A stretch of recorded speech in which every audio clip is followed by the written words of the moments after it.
aren't travelling as well as what we all think, because to get over the line, and I think in the last over, Steve wasn't playing. So, but I think they're still fourth on the ladder, so they're still in the fourth. But having said that, you're right. I'm just saying they're probably not. You would have thought if Steve wasn't playing, they would have had a very pretty comfortable win. They were a top 14. So yeah, just Fremo just to crawl out of the line.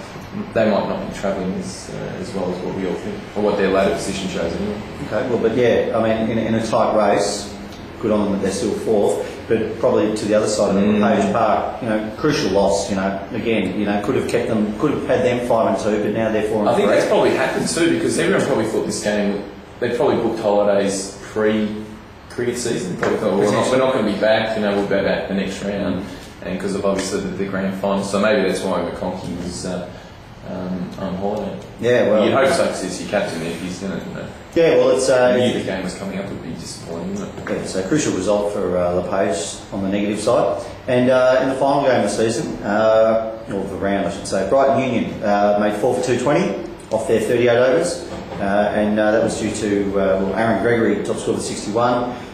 Big Bana made some runs, 35, good on him. But most notably, Compathitos made 58 not out for Union. And what a massive in for Brighton Union, particularly at this stage of the season.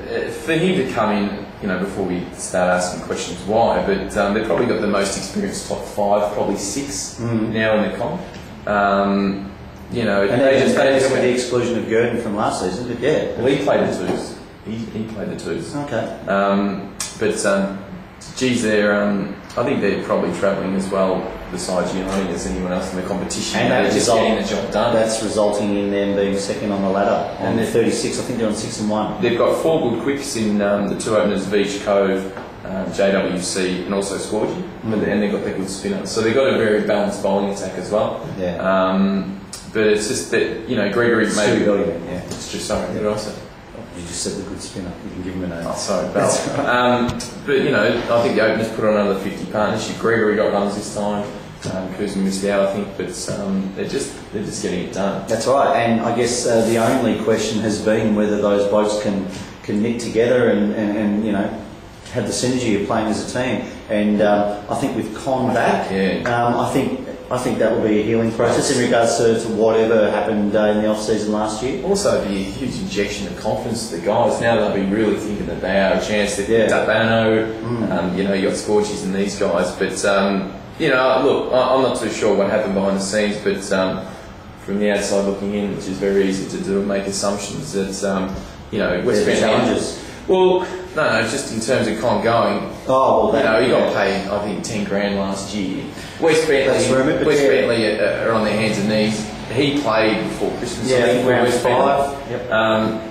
You just would have thought if you were West Bentley that you pay a guy 10 grand last year to play cricket for you, then he plays a game and then decides he wants to go back to Brighton Union, and he goes straight back into the ones because he probably smells the prem. But I just, that must have been a hard decision for Con, because you would have thought, well, they've done the right thing by me last year with the cash. I'll stick it out, but who knows? Well, credit to West Bentley, they were very good in allowing Con to move on.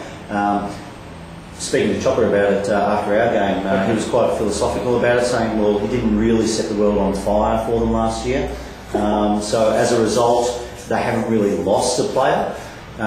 Which I guess is as diplomatic as you can put it, but I wouldn't want to be hearing that if I was Con, to be honest. I think that's a key. He's moved on. We paid all this money, you didn't do us any favours, so see you later. For us. Well, I mean, what can you do? I mean, you just got to say, well, see you later, thanks but no thanks. But Con apparently told them that he just wanted to play with his mates in the twos and all that kind of stuff. But again, he's just too good a player.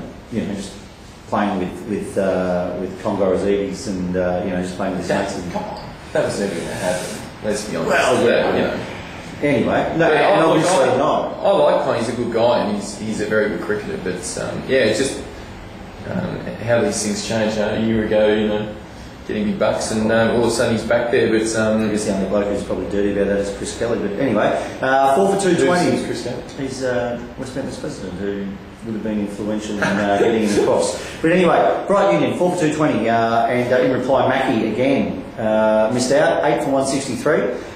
on the back of a great knock by Dean Bott, who made 85 not out, and Buddha making 37. But again, they fell short, and they're still 1-6.